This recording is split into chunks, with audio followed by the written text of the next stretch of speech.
Hello and welcome back to Looking Forward, a weekly podcast of debate and discussion about politics and ideas, brought to you by the Institute of Public Affairs. Today, it's so long, farewell, auf Wiedersehen, goodbye. It's the final episode of this podcast that we've been producing now for 2 years. We'll be looking back over that period, some of the big themes that have emerged, some of our more interesting culture picks, some of the culture picks that we now regret, talking about some of the wonderful guests that we've had on this program, and thanking you, the listener, for sticking with us through the journey. Don't forget, this is a product of the Institute of Public Affairs. If you're not already a member by now, for God's sake, get on the website, ipa.org.au, see how you can join or donate. We'd love to have you as one of our nearly 7,000 members. As always, in the studio, and in fact, the only other person in the studio today is my co-host, Dr. Chris Berg. Thank you, Scott. It is an extraordinary pleasure to be in the studio again after mandatory lockdown. Yes, indeed. Yes, it's been a while. It has been a while. It's been a trauma. I haven't minded it, to be honest. It's kind of there have been a lot of really challenging things about lockdown, but having the freedom just to sit at your computer all day, every day, not run back and forth across the city and between meeting rooms and all that sort of thing, it actually hasn't been awful. Yeah. But later on in the show, Chris, we will actually just completely indulge ourselves talking about what it's like to launch a podcast. And it's certainly been an interesting 2 years in which to do it. We started in one studio, which was then water damaged through circumstances we won't go into. That meant we went to temporary studios. Then we came back. Then there was a global pandemic and economic recession, and we were kicked out of that quickly, podcasting from our lounge rooms. Then we were brought in temporarily for a little bit, and then the pandemic kicked back in again, and now here we are. And then it was hybrid. So. But all that while we were trying to figure out what the hell was going on in the world. That's right, Scott. So what I thought we should do today, why don't we start big? Yeah. Obviously, so we've been doing this podcast for two years, but this year, I think, or even this month, it feels like the close of two of the big themes that we've had for this podcast, certainly in the last year or so. So Donald Trump, the Electoral College, so there's not really much of a chance anymore. Donald Trump is no longer the president of the United States. Trump, as we discussed last week, being such a dominant ideological figure, or a dominant figure for ideological reasons. And of course, COVID, which is still raging in the United States and in Europe, but there is a vaccine and now they're starting to roll that out. What do you want to start with? Scott, I'm going to ask you, let's start with politics. Okay, let's start with politics. What is the big takeaway when you reflect on the political ructions of the last year or two? What have you learned? So here's my take on it, Chris. And because there's only two of us, I can have a slightly longer take. Yeah, no, indulge yourself. We did try to have a self-imposed rule at one stage that no more than a minute. Yeah, but that wasn't going to happen. Well, not with you anyway, but but anyway, and now you've given me the bug and I'm going to rave on a little bit. So, and it's sort of personal in a way. I must admit that when Trump came along and this hugely disruptive figure, I sort of felt almost like everything that I'd known about politics was almost out of date. I came of age in the Reagan era, was very much in the tradition of small L liberalism, Edmund Burke conservatism, and I sort of felt like this was outside of all of that, and that the claims made by, say, the Michael Anton Claremont Review of Books, the Flight 93 election, like this is the absolute crisis, and cometh the hour, cometh the man. And the podcast has really helped me work this through, as we've had some great guests and talk it through. And in many ways, I really only completed the cycle last week when I looked back and talked about how Trump's people used to totally pile on Reagan and say, Reagan, what did he do? That was nothing. The Republican Party is a nothing. It's, liberalism is a nothing, et cetera, et cetera. And I think now I look back on this amazing 4 years of Trump, which I think has been net positive for the political process. Don't get me wrong. I think net positive in policy outcomes, net positive in terms of shaking up politics. But I look back and I see the continuities. I see in the long view of history, which is what we're here for, there are populist uprisings, and for good reason, because those in power don't like to give it away. They don't ever like to give it away. And so whether it's from, as Andrew Jackson as president or populist uprisings, in Australia or in France or every other country, I just think there's probably more continuities there than we give credit for. And I think Edmund Burke was right about everything. Isn't though I guess it depends on the level that you assess it on. So you can see that there's continuities between the policy outcomes for the Trump administration and the Bush administration and the earlier Bush administration, Reagan and so forth. So you can see policy continuities, an interest in deregulation, an interest in lower taxes, and lower taxes even while in deficit spending and debt boosting lower taxes, and so an interest in conservative judges.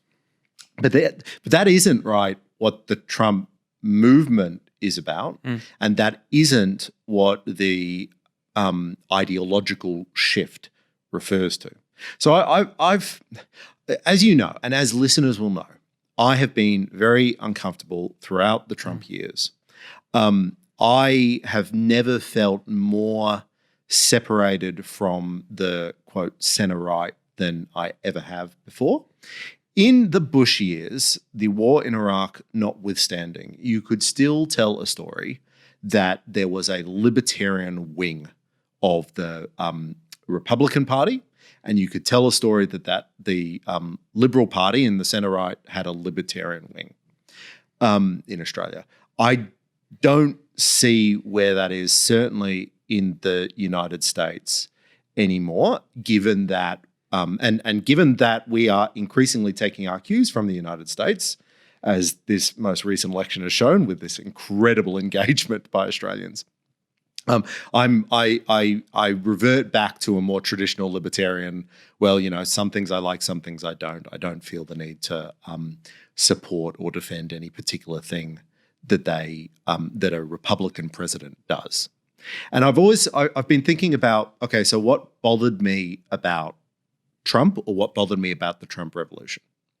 And I think it's a policy story, right? I am worried about the institutions. I am worried about the end of responsible conservatism. I do think responsible conservatism has a role to play, even if I wouldn't describe myself as a responsible conservative. But the two things that made Donald Trump and the Trump revolution policy different are trade and immigration.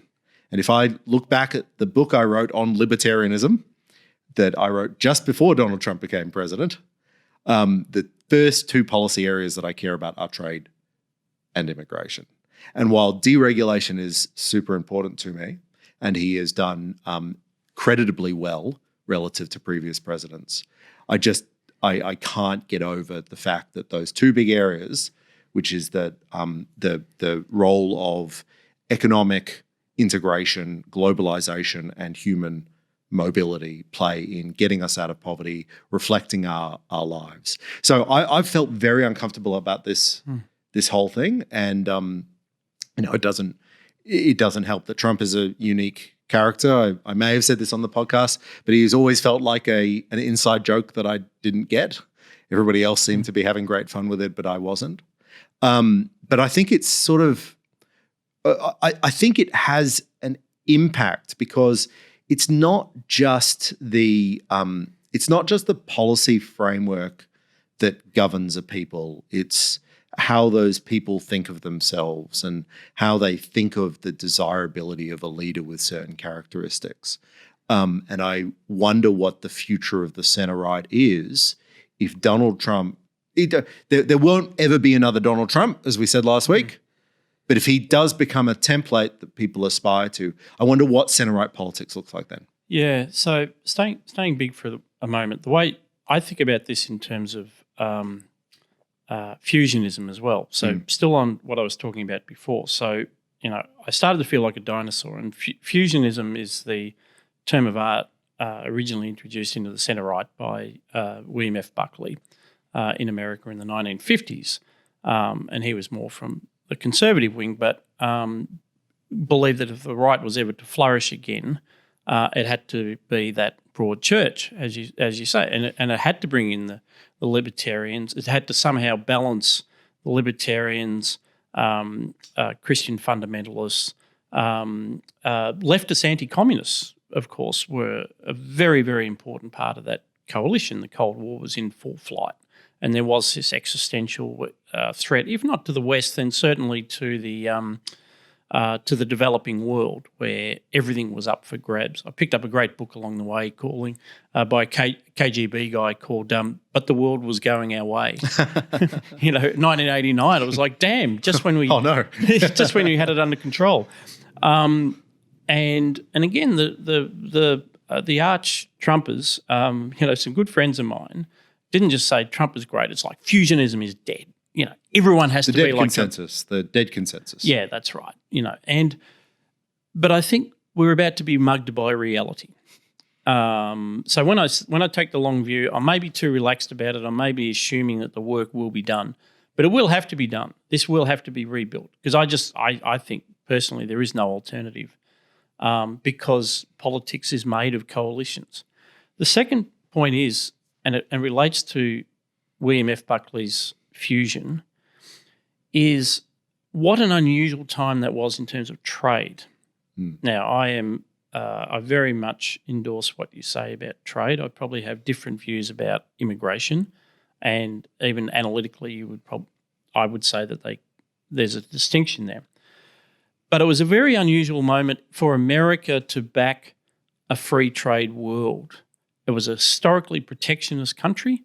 Their tariffs in the Great Depression virtually, destroyed the bloody world economy, and in some ways led to the Second World War. That's a bit of a burden for America to bear.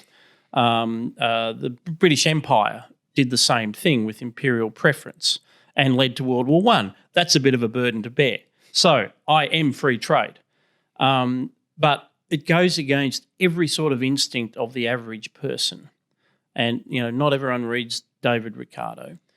But when the world was up for grabs... Certainly not economists. So that's right.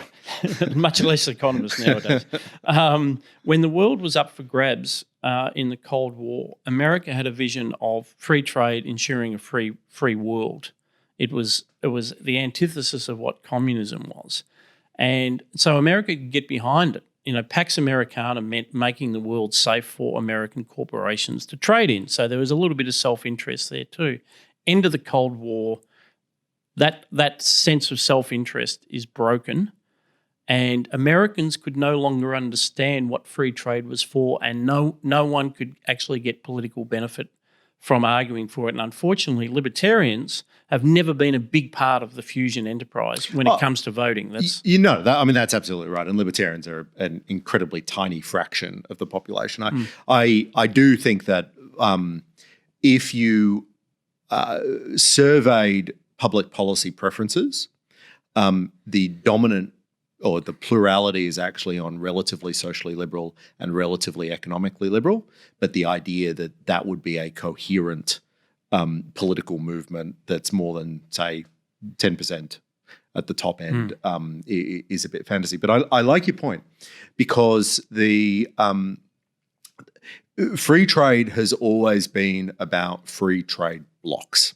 It's always been a free trade as it is done, not as it is in theory, has been driven by the idea of, say, British imperial preference, where it's free trade within the British Empire and then barriers outside. You could say the same thing in the Cold War environment, that it was free trade as a geopolitical strategy to bring and integrate countries into a liberal tent, the Western world. Now, to my mind, that's good. So if you are interested in free trade, one of the earliest stories that you hear, or arguments you hear for it, is the liberal peace theory. So the idea that countries that trade are less likely to go to war. Now, the empirical evidence on that is complex, But what I am convinced by is more recent arguments or more recent evidence that suggests it's not about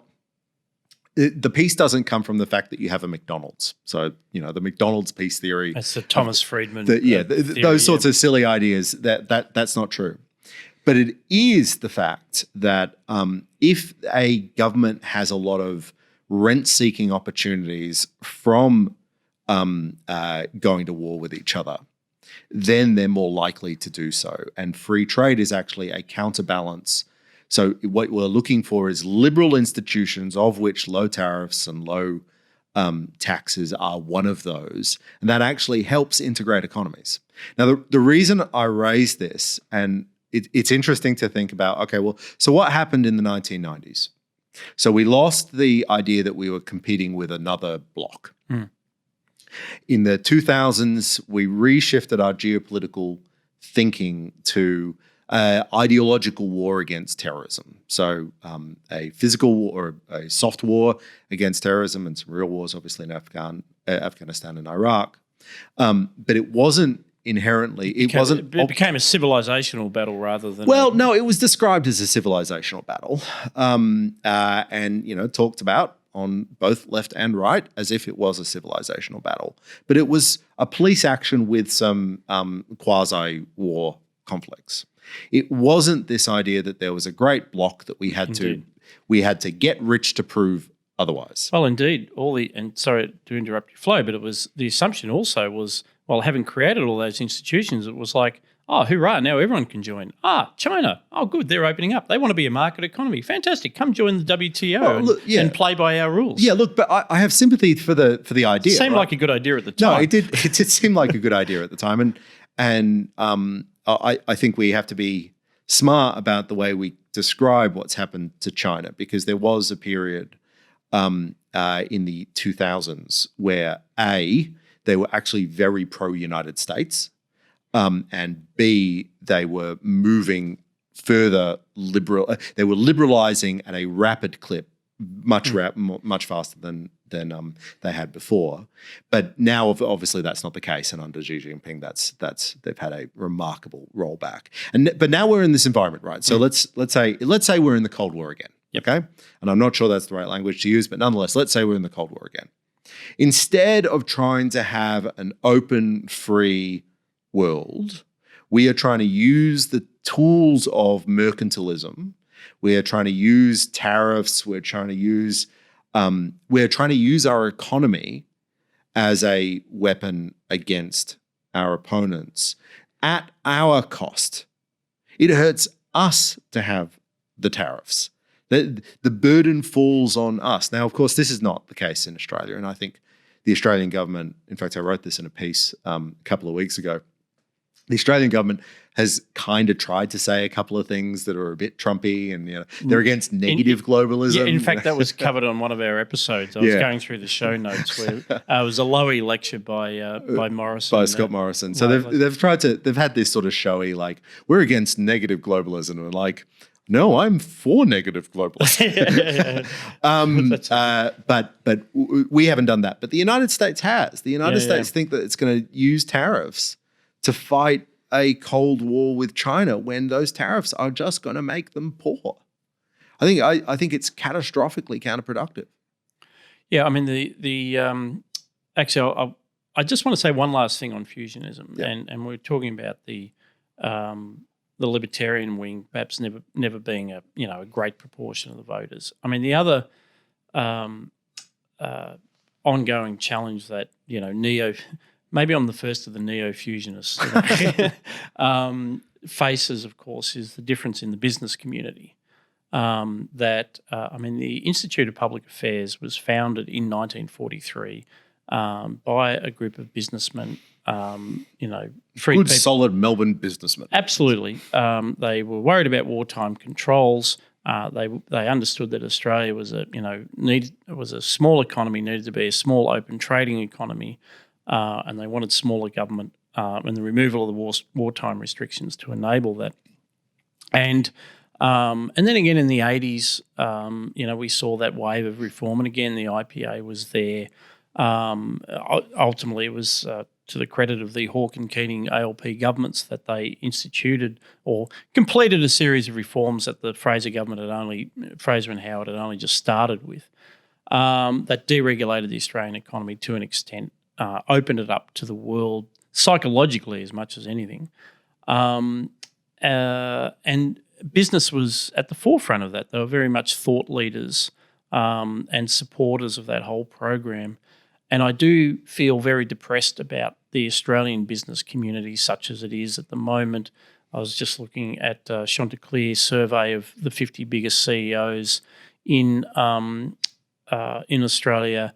What should we do now that we're coming out of pandemic, quote unquote? And they all said, "Oh, well, the government should just keep borrowing and spending. This is great."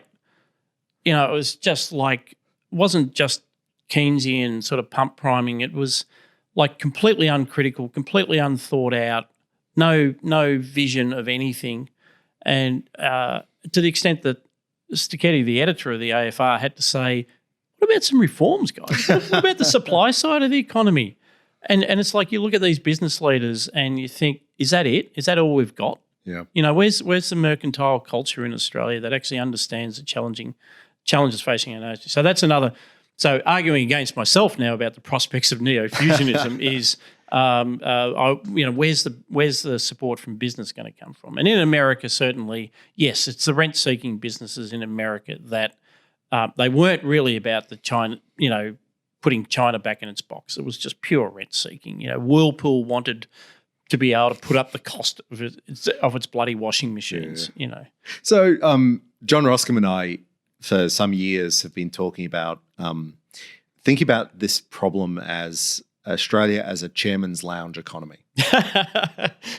So the chairman's lounge is, of course, the secret Qantas lounge. If you're a Qantas Club member or business member, or you'll see as you walk up the stairs in Melbourne. Just when you think you've made it. Just when you think you've made it, there's a private lounge. It says a private entry or something like that, and behind that, it's very special service. It's entirely by the invite of the chairman of Qantas, and it's got basically all of Australia's CEOs, the top public servants, of course, every member of Parliament.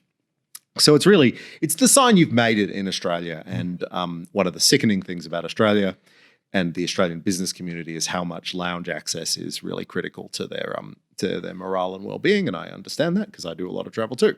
But nonetheless, the point being that the chairman's lounge economy is very much the chairman's lounge describes an environment where you get the top people, or the most highly recognized people, I should say, or the people at the top of their individual hierarchies, and you get them all in a lounge. You separate them. If you're a member of the chairman's lounge, then you get upgraded to first class or business class, basically, whenever that's possible. It's just a very closed environment, and it's a funny thing and it's an interesting thing to think of, but more it describes a bubble. It's an information bubble as much as anything. And so I think there's two explanations we could have for what you're describing. One is they're all just busy rent seeking and they get a lot of benefits from the status quo. And I think there's a lot to that. But I think it's also an intellectual bubble. I don't think that they're getting different ideas. So they're not getting the idea that we would need to have substantial deregulation of the economy. And we might have to make hard choices about deregulation of the economy. We might have to cut red tape that some people like. We might have to reduce regulations in areas that will increase economic growth, but might make people feel like they're being swallowed up by a market economy if we're going to get that economic growth. But I think there's just there's an intellectual bubble a lot of them live in. They're not getting other information. And to the extent that we live in a populist age, it's because I think a lot of other people are getting information, and the people who are under those people at the top of the hierarchy now have access to all sorts of new ideas and so forth, good or bad. and are looking at the CEOs and the politicians and wondering, well, how come you don't know what I obviously know? How come you don't know that deregulation is the really only way we're going to get out of the problem we're in? Yeah, which perhaps gets us into that whole idea of official versus heterodox views, and certainly it's almost like the great institutions of state exist now not to produce original analysis. They're just there to regurgitate the official views, and we'll perhaps come back to that in the pandemic. But this show is not here to discuss economics, and you are in the affiliated with the School of Finance and Economics. Economics, Finance and Marketing, but the Blockchain Innovation Hub is a separate unit. There you go.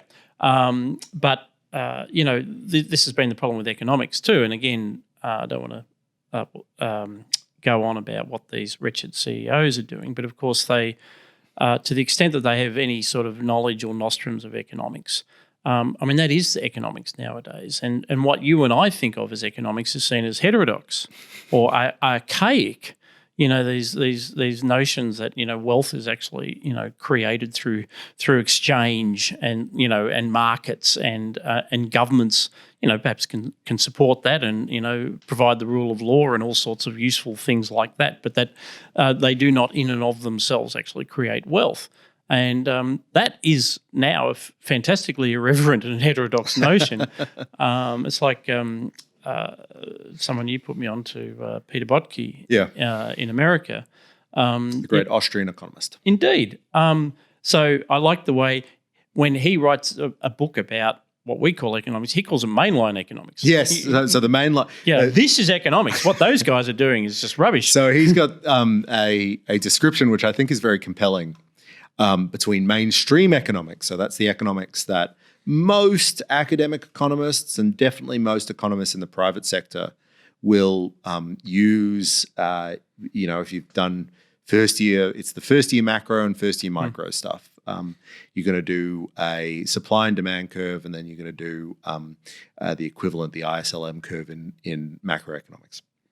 But he argues that in fact there's a tradition and a coherent tradition of economics that he calls mainline economics that goes from Adam Smith all the way to the modern Austrians and institutional economists. Mises and Hayek. Mises and Hayek, even the contract theorists like Oliver Williamson and Oliver Hart, all recent Nobel Prize winners, Elinor Ostrom.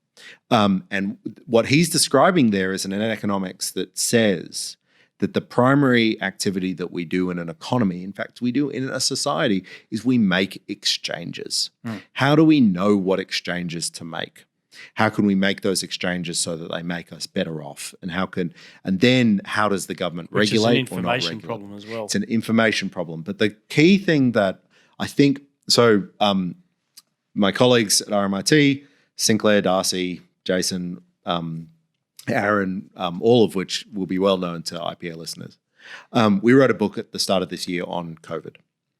And the point that we were making is that based on all this mainline economics, any government should know that to freeze an economy, to send people home suddenly, to shut down shops, to shut down companies, to insist that everything just immediately shuts down and we should just pick it up in a couple of months or a couple of weeks, you are doing irreparable harm to that economy.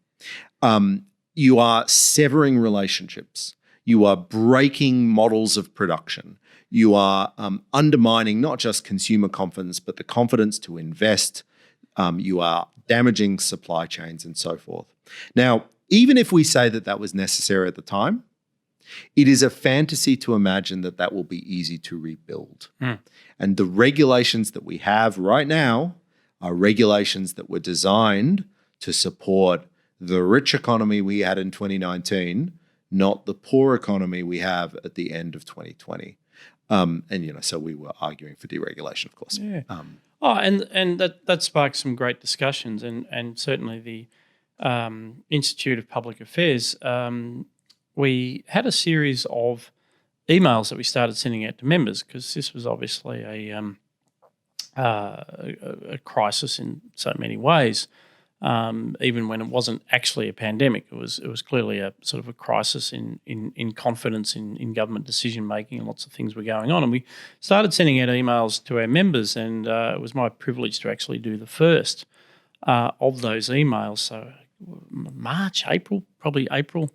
And I remember making the point that in terms of that inability of decision makers to understand what you were just saying, it is again that markets. When we talk about markets, and people criticise those bloody economists, soulless utilitarians, exasperating calculators.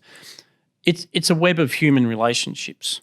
Markets are built on trust and the relationships that you have with your suppliers, your customers, your reputation. This is a completely human thing. And again, as you say, this goes right back to Adam Smith.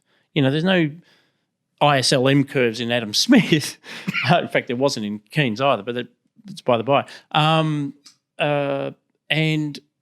So what was so terrifying to me was not just that, we're going to close down the private sector.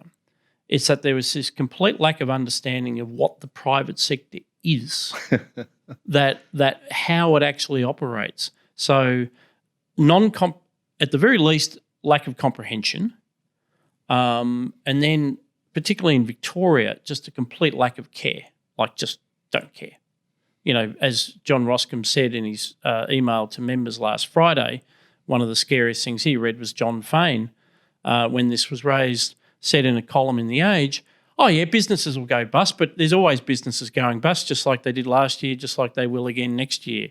It was that brutal. And so that's what we were rebelling against, I guess, in a way.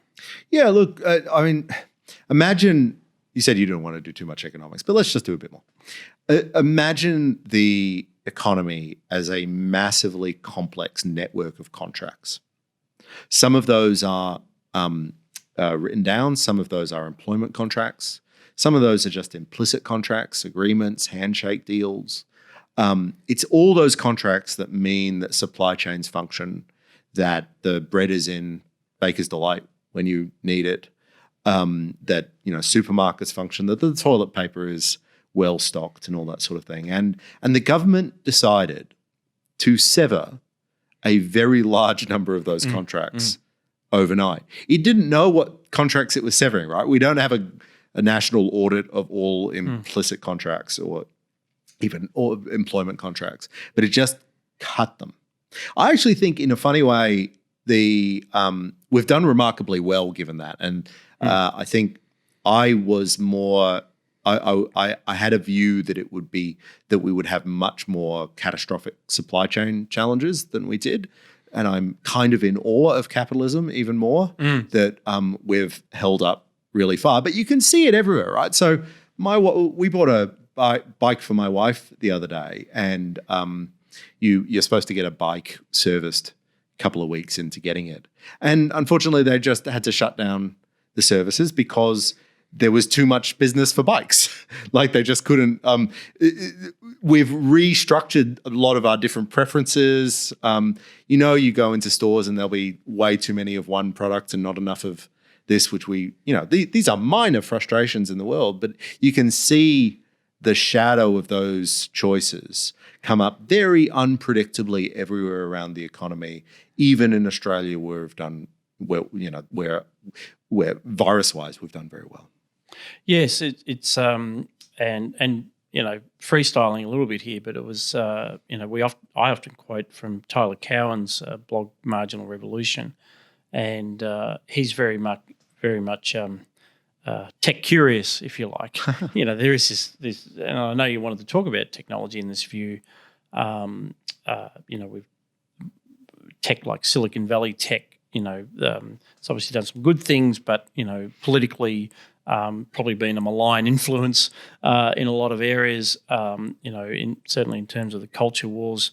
But Tyler Cowen was reporting on this idea that having lived through a period of like stagnation in business and too much rent seeking, that about the only good thing to come out of 2020 is that remarkable adaptive entrepreneurial response of so many different companies and organisations that have risen to the challenge, that have found new business models, and that maybe some good will come out of that. And this isn't even of a piece, but something like CSL, in Australia, it sort of makes you proud. Like, given so many Australian companies are just rubbish, it's nice to see some occasionally that actually seem to know what they're doing.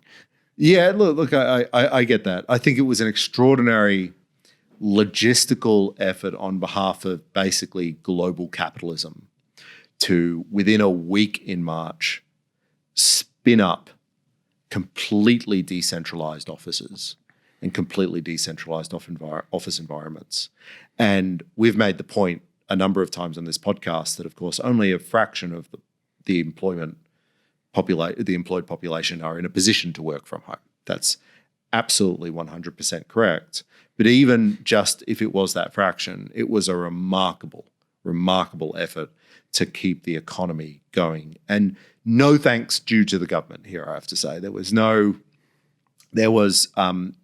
support. There were some minor deregulations to allow various things to occur, such as some liquor license changes around the world, so that you can so that gin distilleries can crack out and deliver to your home, which became very important. Delivery to your home. In fact, I was reading The Age this morning. There's a piece in The Age that's all very upset that now, because we've been getting so much takeaway and delivery to our home, now there's a lot more trash. You're like, well, I mean, come on, people. Oh, yeah, God.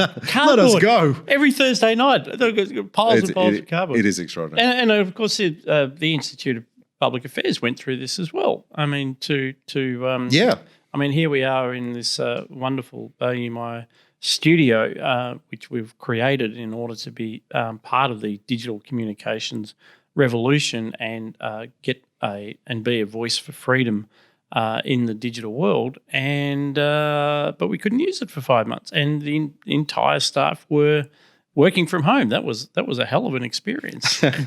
So let's you raised it. So let's talk about the tech piece. We've had a lot of conversations, and I think there's two views on the right now, or the center right, is that technology is a force for liberty, which has been, ever since I've been involved in the center right, has been the standard view for the most part. The internet has disrupted media monopolies, means that we don't have to regulate so many things, that sort of thing. But in the last couple of years, coincident, and I'm not, and maybe connected to the Trump administration, there's been a real tech backlash, particularly on the center right. How do you think about that? So you've been part of these conversations too, and we've had some disagreements on it. But where do you sort of fall on the? Are you optimistic about technology and liberty? Are you more worried than optimistic? Where do you sort of stand? Well, I guess this is where a conservative disposition comes up, which is I have to be worried. I have to be worried. I mean, I'm always worried, so why would I change my mind? I will always pause to be worried about things and AI and stuff. But even within the lifetime of this podcast, I think I remember. Do you remember when robot trucks were like the biggest issue going around? That there's going to be self-driving trucks, and I think Tucker Carlson, God bless him, did an editorial on how there's 3 million truck drivers in America. What are they going to do once all their jobs have been taken by self-driving trucks? Yep. And that was the biggest issue facing America that month. And this is why reading Ricardo would probably be quite helpful, because he had the same problem with looms. Yeah, that's right. The weavers of Northern England were similarly concerned about their jobs. And yes, I had a sudden vision of these angry truck drivers pulling the robots out of the cabs and hurling them. There aren't physical robots in the cabs, you understand that? There's not? Yeah, no. But it's not like the Johnny Cab in Total Recall? Exactly. Well, there you go. Robert Picardo played the Johnny Cab. Anyway, so I am always worried. There's so much going on. And when I say tech, I'm thinking of AI, but I'm also thinking of, biotech, And so as conservatives, you do think, where is all this going to go, and how is it going to affect cultural mores and so on?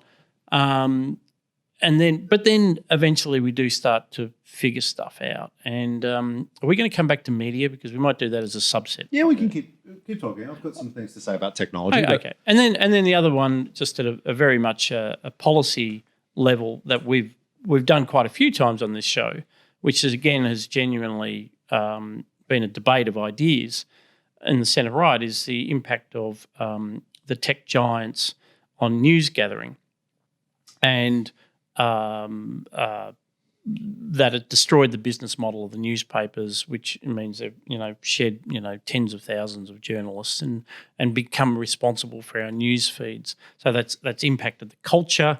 I personally, as I've said on the podcast, I do think we have lost something in not having big, thick newspapers, slam onto our doorsteps every Saturday morning, and having journalists actually being able to do stuff.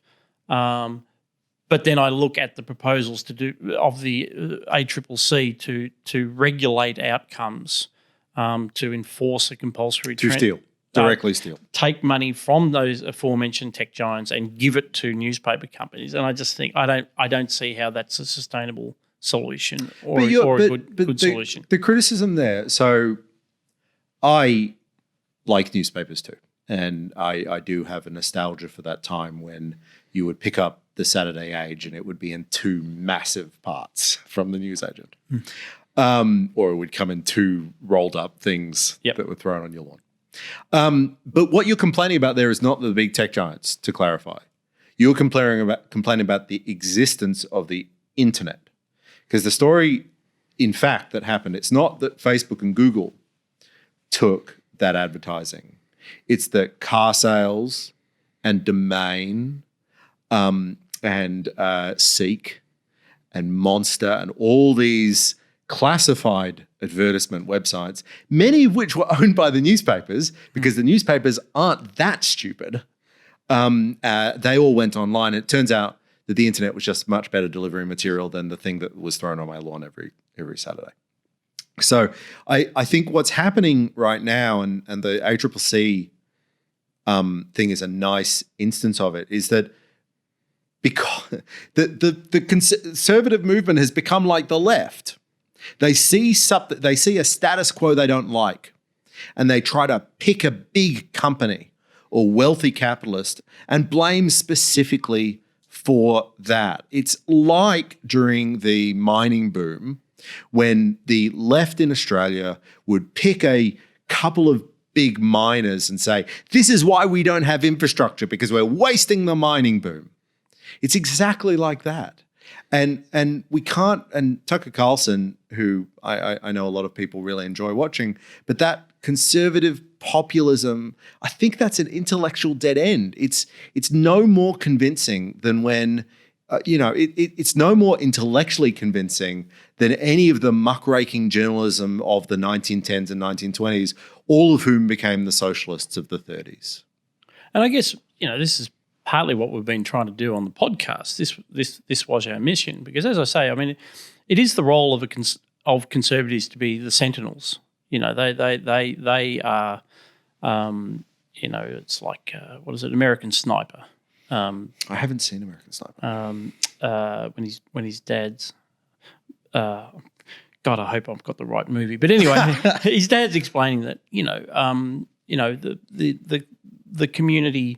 I don't want to say the sheep, because the sheep. Okay, it is a metaphor after all, and it wasn't a movie. Masses, I'm quoting a metaphor. I would never say this, but the happy sheep grazing contentedly, are always under threat from the wolves, and the conservatives are the sentinels who surround the sheep and keep an eye out and if necessary protect them, and so I think the conservative instincts are always right. But you've got but in that, to be on the lookout. In that case, you've also got a problem that you've got the sentinels screaming wolf constantly, and every time there's and not even screaming wolf constantly, but the wolf is getting bigger and bigger and bigger and more apocalyptic, and just the end. It is the end of conservatism. It is, unless we do this, it is the end of possibly everything. So you haven't got this dedicated, calm sniper protecting the sheep against the wolf. You've got someone in a corner screaming constantly about wolves that may or may not be there. Yeah, so but that's what I mean about the mission of the podcast then, is to take that, okay, here's a threat, here's an issue, here's something we need to work through.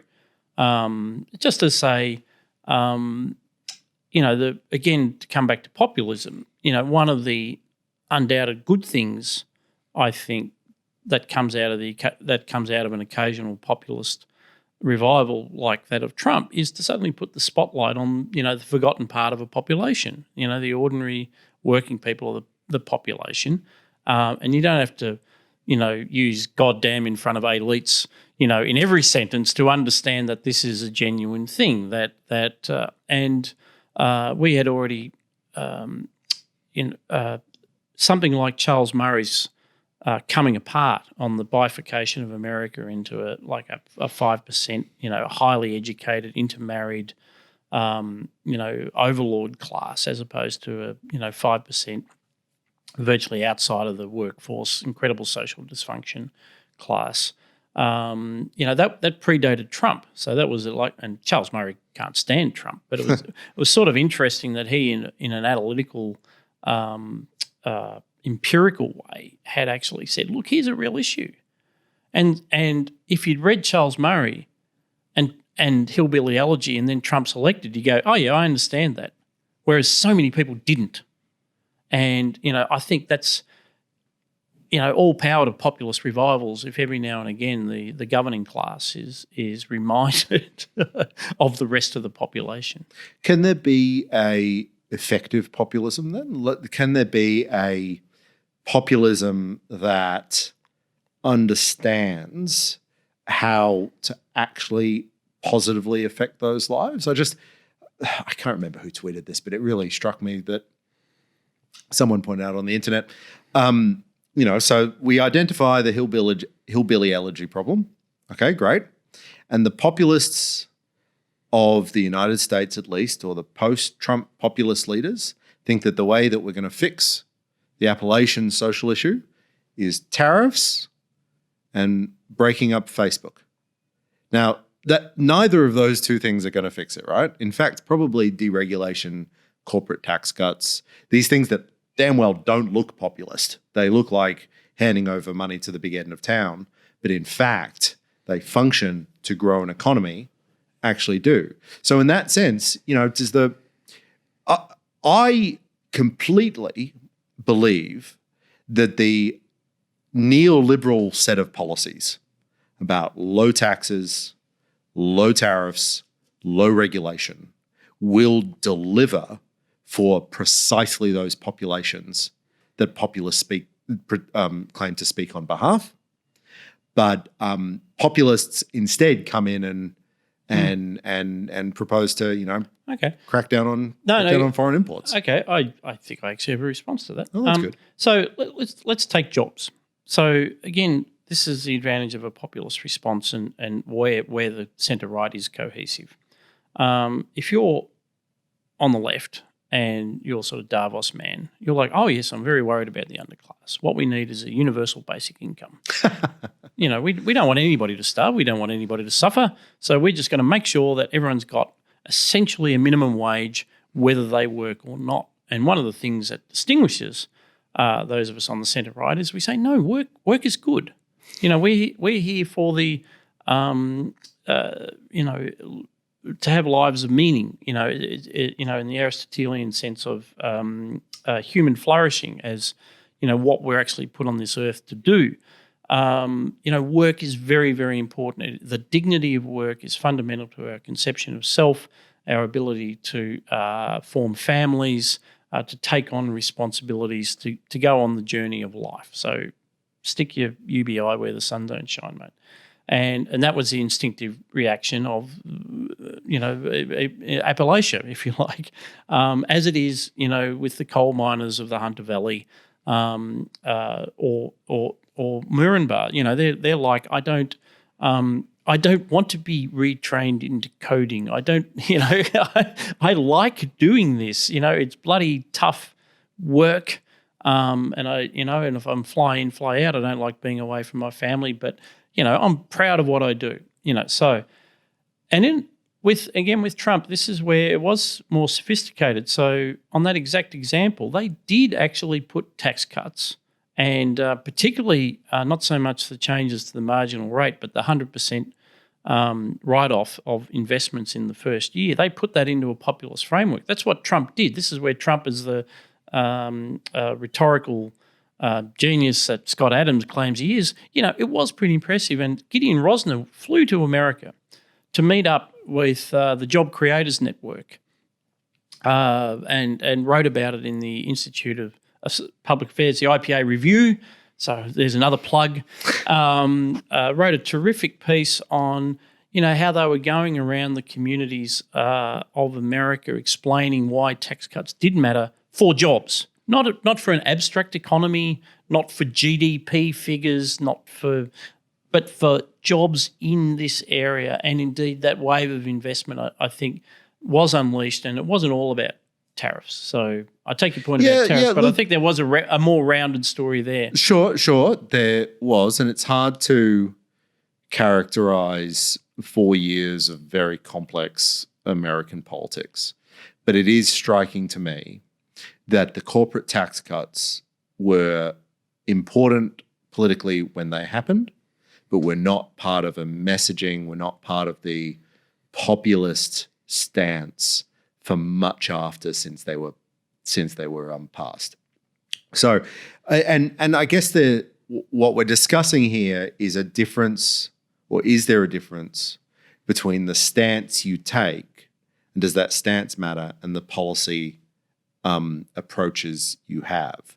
So you can have a politician that talks about one thing, gives speeches on one thing, but in fact in office, in practical policy sense, does quite another. And if there was a populist person who took exactly the same stance that Trump did and did a uniformly libertarian public policy outcome, I'd probably be pretty happy with that. The other thing about populist instincts, Chris, is the other great thing that we've dealt with is coronavirus, COVID. Mm-hmm. And my take on that has been, I was really struck by, I felt like intellectually we'd been preparing for that for years, in the sense of the work that we've done about. Because I didn't, but okay, I'm glad you felt like that. Well, the mental models around, how experts make decisions and how governments are informed by experts. And, I had an interest in climate change. I have a chapter in Climate Change, the Facts 2020, which is available at all good bookshops or on our website, talking about this. But it's not only to do with climate change. It's in so many areas, the tyranny of the experts. And there is a bit of a left-right divide. Across so many areas, the left just believes that science is, you can just quote science. They'll just throw science at you, and like the science has spoken. And then coronavirus came along, and we saw that again. And, even down to the apotheosis, I think, of when the Victorian government had been quoting their models for so long, and then finally they released the models. And everyone sort of looked inside them and they're like, was that it? It was a couple of spreadsheets, and that's right. And I think we now are in a political environment where there is this tick that you can say, all I'm doing is following the science. And apparently that is a powerful enough rhetorical statement to make that you don't need to ask what specific science. Was this published in a journal? When I hear I'm following the science, I'm like, okay, go on, talk me through. That's and not because I'm an epidemiologist, but that sounds really interesting. It'd be just really nice to know about why that was. I sort of think that coronavirus has been a bit of a wash, though, for the question about populism versus the elites, and I'll explain why. I don't think that we have been able to convince, certainly in Australia, the population about understanding the risks of the virus spreading. And it is undoubtedly true that there is a near zero tolerance for that risk out in the population. And while I've got a lot of criticisms about what Dan Andrews said and even more comically what Stephen Marshall did for 3 days or 2 days or whatever it was, I'm not sure that there was really an approach that any government could have taken if the population felt as it did about the danger of the virus. And so I'm a little bit stuck in that sense, because while I can imagine an alternative world, that's an alternative world that imagines a different population who thought something else. And I just don't think a government would have survived it if that government hadn't responded aggressively to the virus. Now, I think the United States is a different example, but I'm not sure there was an alternative stance to take. But which is not to say, and we've spent a year talking about this, which is not to say that every choice they made was a good one. Indeed. In fact, the vast majority were or indeed that every decision they made was based on the science. The science. And I will always remember Stephen Marshall's discovery of a new strain of the virus. Yes. Because it was transferred on a pizza box. And there's no other possible explanation. There is no other possible. Yeah, this was. I know it was crazy. The things done and what we discovered was the things done in the name of science, which is really part of our political culture of evading responsibility, and a political class that evades responsibility and wants to hide behind science. But to phrase my point as a question, Scott, what do you do if the population, if the voters are absolutely terrified of something? Well, I can quote myself on the podcast where I made the point that one of the things you could do, I was talking about, so you're right about risks, and in some ways politicians just have to accept the world as they find it. And I talked on the podcast about we pay them to, right? So yeah, that's right. And I've done a fair bit of work in risk communication over the years, in other roles. And, there's the phenomenon of the social amplification of risk, and systematic misperceptions of risks. Yes, if populations do this, they vastly overstate, some risks and understate others. And, the closer they are to you as a person, you tend to understate them, as you puffing away on your packet a day, you're like, well, it's not really going to affect me, that sort of thing. But Fukushima was the most important thing to happen. That's right. And how many people died of Fukushima? Hundreds of thousands, it's that kind of thing, But what I said was, so here we are, we've got this phenomenon of the social amplification of risk. People are terrified of the coronavirus. We have the media, which is known to be, one of the engines of the social amplification, which fills your feed every day with horror stories of the absolute worst cases in all instances, and attribution error, deaths from COVID versus deaths with COVID, so and so. Then the Victorian government decided to make ads because they didn't think people were terrified enough. So when you say what can politicians do when they're faced with this systematic misperception of risk and this risk-averse environment that the general population is, well, you can start by not making it worse. I haven't watched a Dan Andrews press conference for a couple of weeks, thank God. But when we were watching them every day and then ultimately every Sunday, he would always open with, "This virus is so bad. This is this virus will spiral out." Like there was but that was it feeds on itself, right? Because that ends up being that's him justifying, or the government justifying, the extraordinary public policy approach that they've taken.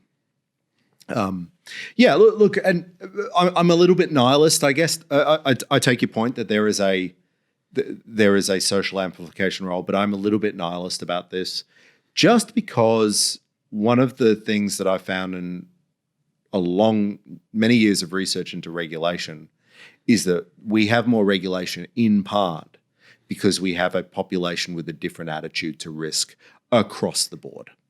And we expect government to regulate away risks in a way that we didn't 50 years ago. The regulatory state has been both imposed on us and we have asked for it. So, for example, there's a sort of famous anecdote about, how do we get regulations on toys all the time? Well, what happens typically is that some child will come to harm off a toy with a sharp bit, and the minister in charge will make a statement saying that this will never happen because there's a big media outcry, and then they hand it off to the regulators. And everybody forgets about it, of course. It goes off the front page. The politician forgets they ever did something. And 12 months later, you've got this huge regulatory framework around that particular category of toys, and they've added other things. They've expanded the description of them and all that. And then that's just how regulation happens. There is a bad thing that occurs, justifiably, like everybody is justifiably angry about the bad thing that occurs, and then ultimately it ends up with a massive regulatory spiral. We just get more of it. It's the sort of ratchet effect of regulation. Yeah, of course. And we've seen that accelerated in the last 9 months. Absolutely, and I can refer listeners back to the episodes that we did on red tape. The IPA's Cut Red Tape to Unleash Prosperity program, and the some of the books that you wrote. You had what was the red tape book that you? Australia's Red Tape Crisis and the Growth of Australia's Regulatory State. And the point we were saying is, given what you just said, what are the institutional measures that governments can institute to work in the opposite direction, and as they've done in jurisdictions like British Columbia and various American states, is to actually set targets to reduce the regulatory load. And we brought people out from George Mason University in America to talk about this and to actually do it. And we introduced and we've been able to audit regulations in Australia and the Australian states. And do you think you can get governments interested in actually doing that? It's very frustrating. The situation we're in right now in Australian politics is that deregulation is, as I read it, literally the Commonwealth government's only plan to get us out of these doldrums. The problem is that it's all well and good to state that you want deregulation, and even to insist that you want deregulation to the departments, but it all has to be gone through bit by bit. Yeah. And there's no alternative to deleting specific pieces of regulation in specific pieces of legislation. You've just got to fight it one. I was going to say, I take it back, actually. When I say government, do you think governments will listen? Actually, they did listen, but it's about then taking the steps to do it in a systematic way. And that's what Darcy Allen and Aaron Lane the federal government is genuine in its interest in reducing red tape. But it's just what I'd Darcy like to see Aaron, more of is a next step. We've been thinking about this. We need a way for governments to be able to constrain themselves to have to make these regulatory changes. And those are institutional choices. So it's not our role as free marketeers to identify specific, or I don't think it's the most productive for us to identify specific pieces of regulation that should be gotten rid of. I think what we want to do is we want to be arguing for institutional changes that force regulation to reduce, like the 1 and 2 out models that, we should be enforcing those. We should be making those happen. No, we absolutely should. What I'm thinking, Chris, is so we have. There's so many issues that we've covered, and we haven't even talked about other themes that we've done over the years, like the collapse of Western civilization, things that are moderately important. Speaking of apocalypse. And the contribution of Zach Gorman and Bella de Brera and Andrew Bushnell and others who've made to our analysis of culture. But two big topics were probably enough that we could manage today. But because I did want to leave some time to talk about what we've learned out of what really started as a bit of fun at the end, our books and culture segment. But I personally have found it. I've got a lot more out of it than I thought I would. But why don't you talk about your reflections? So on that? I, in preparation, I went through the list of things that I'd spoken about on the books and culture section, and at least for this year, not the previous year. Happily, Scott, I have actually read some books. I've been very worried this year that I hadn't read any books. I've played a few computer games, it turns out, and a few board games as well. I played Microsoft Flight Simulator and talked about it on the podcast. And had the dream of flying once again. Although, in fact, I flew to Brisbane over the weekend, which was just the weirdest thing that I've done all year, but great fun nonetheless. I think that, I don't know whether it's this year specifically, but I think there's been a real demand for quality pop stuff. I think I have needed, and we have spoken a lot about, just the sort of stuff that you watch or read that allows you to decamp, to separate yourself from what's going on. And the most iconic example of that is what's it called? Tiger King. Now, Tiger King, in retrospect, was not good. What do you say in retrospect? But anyway. Well, look, I had forgotten it existed until I realized that I spoke about it on the podcast because I'd watched it. But Tiger King is the perfect example of this. And for those who don't know, or those who've blacked it out of their memory, it's this bizarre character who has a private tiger zoo and then gets arrested.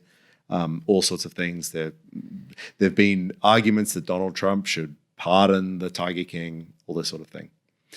But I think culturally, it was a throwback to a world in which we would all watch the same thing each night or once a week, when all we had was free-to-air television. There were cultural moments, what you used to call the water cooler television. It's the stuff you chatted about. And we're not, I think we're richer for the diversity and the extraordinary depth of cultural products that we can get at any time. But we have very few of those as we, there was a time in the 1990s where everybody would watch The West Wing.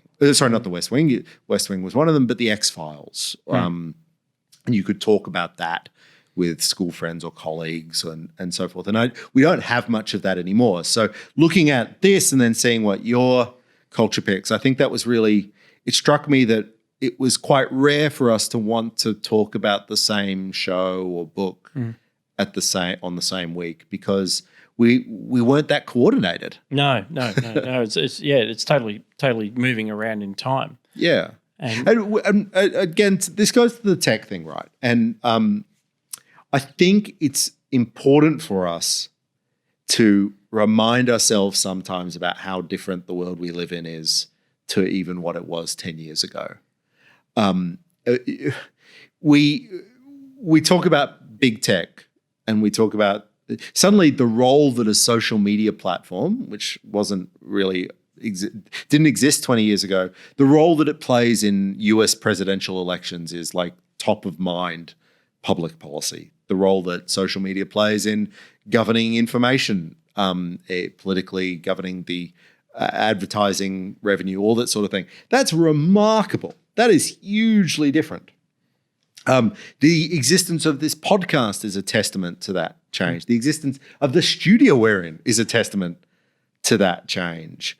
It's easy to just forget how new all this stuff is. And I think that was my big takeout from just looking about all the movies I watched, TV shows I watched, primarily TV shows, we didn't watch movies this year, and books I read and computer games I played.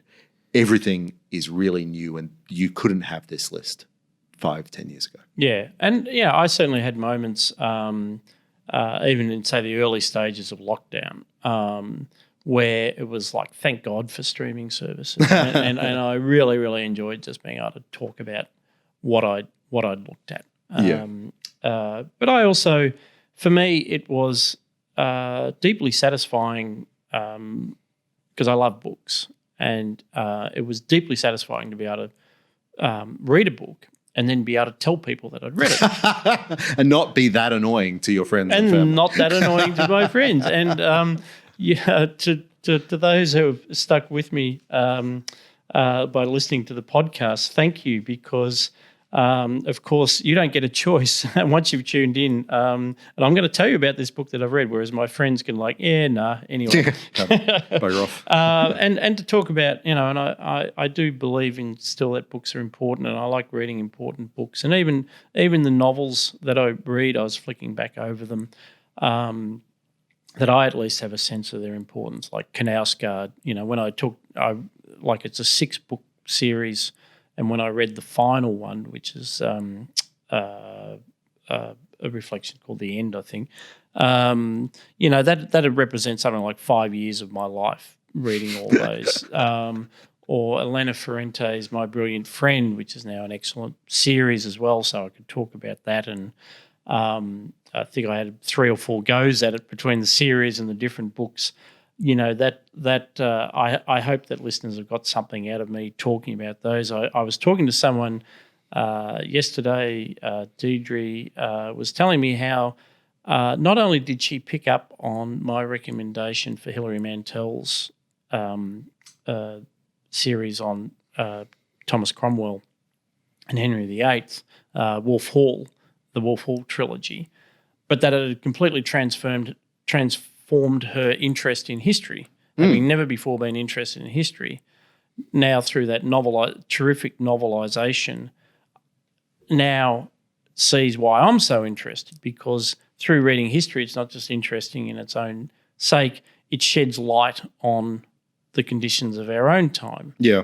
And to go right back to the top of the show, you start to see historical continuities. And so that's deeply satisfying to have shared a culture pick on a podcast, and someone say, "Yeah, well, I actually did that." I like that, and with indulgence, I'm a historian. It's our final episode, Chris. You can be as indulgent as you like. I'm a historian. I've always adored history. It was really the only thing I wanted to do when I was at school. But I've often thought about, what does history teach you? And yes, there's a sort of understanding human nature and continuities and that sort of thing. But I think what it's always taught me, or the way I've used my understanding of history, is to understand the origin of something, whether that's a piece of public policy or an institution, is to understand how contingently shaped that institution or policy is by its origins itself. Contingently shaped. Contingently shaped. So what I mean by that is things exist for a reason when they're first introduced. My thesis was about this, right? So the bank deposit guarantee, or the claim that any deposit in a bank in Australia is risk-free, it is protected in some way by the government, and the controversy is how it is protected exactly, came out of a specific historical context to do a very specific thing. In the 40s? In the 1940s. So my argument and my thesis was, as part of the proposal to nationalise the banks, the Labor government of the time had to promise simultaneously that a deposit in one of those banks will always be protected by the government. Now, to understand that origin is actually, my argument is to understand a lot about how banking regulation and how financial sector regulation has evolved ever since. But it's the same again. So it was just an accident of history bound up with their plans for nationalisation. Correct. So here's a question for you. Here's a question for you as a conservative, right? If everything we see is at least some part an accident of history, of people who were not different to us, because human nature is a constant, but thinking and trying to maximize different things, trying to fight the 1951 election or what have you. How does that make you think about the notion of defending those institutions or those policy frameworks or that sort of thing? Because that's where I actually have really mixed views. Yeah. So conservative, but Burkean conservative. I mean, you never want to be a reactionary who just hangs on to something just because it exists and it's from the past. And God forbid that we should ever give in to the rationalist impulse that Andrew Bushnell describes as, systematically, clearing everything in a sort of a French Revolution Jacobin way of leaving the field clear for reason to create everything new from year zero. So I do feel like the point about Burkean conservatives is, it is very much a sort of it was created in that 18th century environment, which was about trade and commerce and society. But what Berg was saying is you do also need a sense of affiliation to the institutions around you, and starting with your most immediate institutions of family, neighbourhood, your town, your city, sort of radiating outwards, and the civil society organisations, the little platoons, and so the tension is always that. You have these things that are contingent and maybe don't make sense at some level, and the role of reason and economists is, amongst others, is to shed light on that. But I guess the conservative disposition says that affiliation is important. We make institutions, and then institutions make us. And then I know if John Ruskin was here, I think he would quote Chesterton's, fence. If you see a fence, you don't tear it down without understanding why it was built in the first place. So there's a little bit of that going on. So it is this, but again, that's the contest I think that we've tried to bring out on this podcast between the rational analytical approach and the conservative impulse, and that's why the centre right must be a conversation. It must be a fusion, if you will, just to bring it right back. The other part of my books and culture was something I didn't plan on, but I noticed as I was talking about shows. So say something like Bill Hader, the former SNL comedian, made a show called Barry, and it was about an actor. About a guy who was a professional hitman who then decides he wants to be an actor. Hilarity ensues, or not. There was a show on Amazon Prime called The Boys, which was based on a graphic novel where there's this superheroes who aren't really heroes. They're actually villains, and they're employed by this villainous corporation. And I realised and I must really go back through the list in some length, I discovered that what I was talking about was this whole genre has flipped where there's no heroes. You can't just, unless you're in the Disney Marvel universe, you can't just make a show where there's good guys who are heroes. And it's like, why are all these, like, why am I watching this show with this guy, say the Bill Hader one, because that's set in the real world, unlike The Boys. It's set in the real world. And it's like, I'm meant to sympathise with this guy or what? He's a hitman.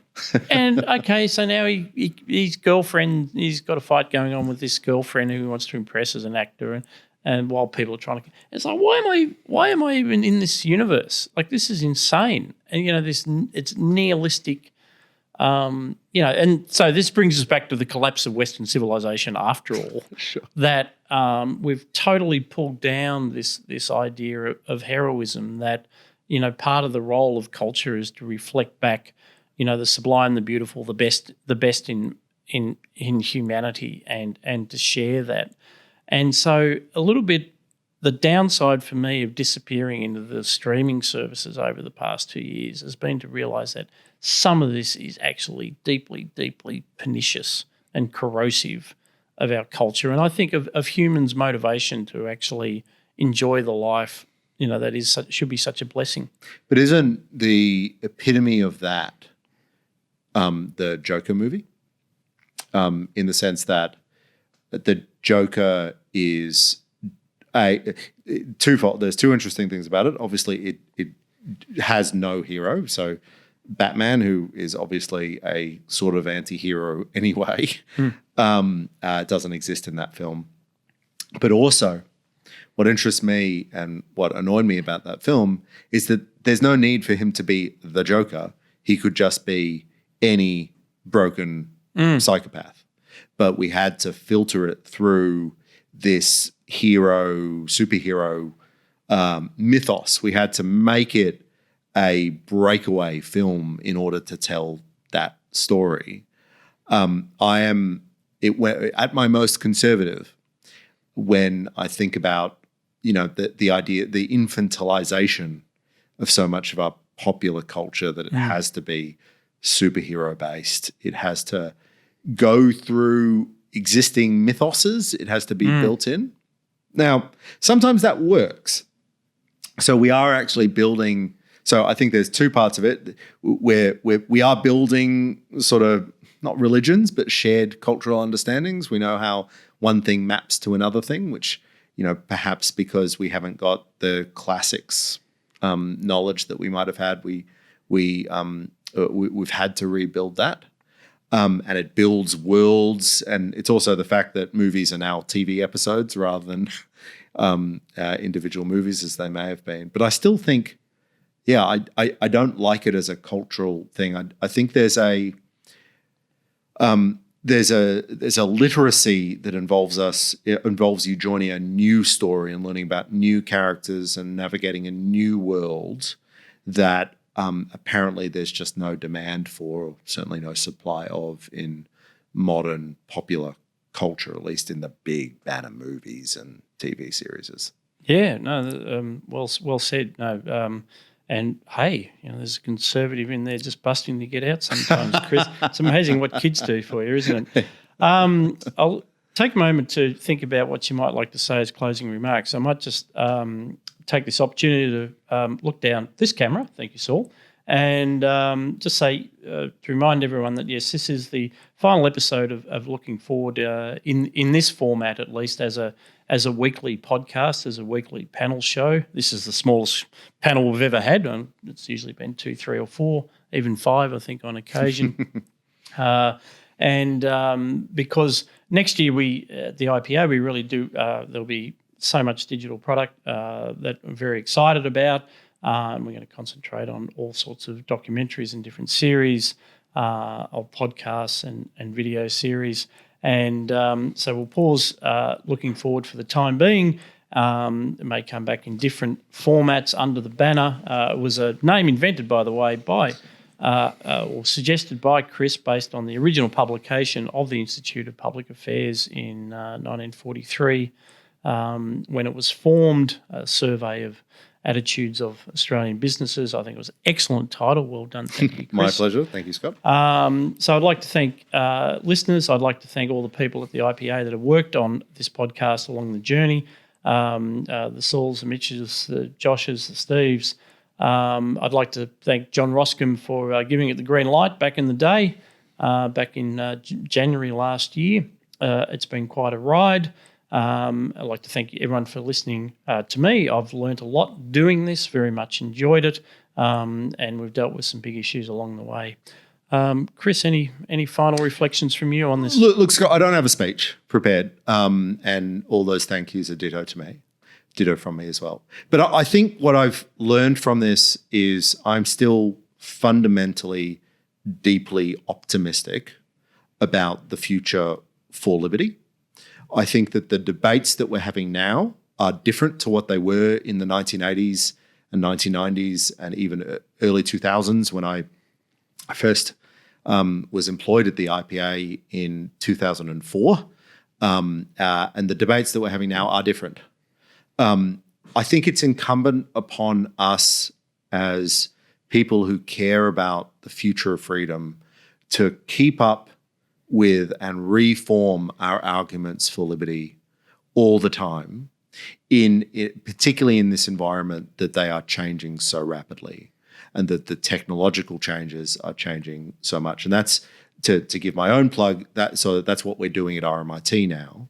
So by focusing on frontier technologies, we can open more space for individual liberties, individual rights, open markets, individual control of your own sovereignty, and that sort of thing. And I think the centre-right in Australia, listeners, I think we need to be educated and engaged in what is definitely going to be the future of freedom. And that's sort of what I'm proud to be doing at RMIT now. Yeah, no, well said. Yes, we must draw on the past and what we know about freedom through history, but we have to invent it anew every day. These are internal principles, but the policy challenges are different, and the pace at which they are getting different is only increasing. And in a Burkean sense, again, if you want people to have affinity with these ideas, it doesn't all happen up here. It's got to be from here. It's got to be, how does this connect to me as a person and the meaning that I'm trying to find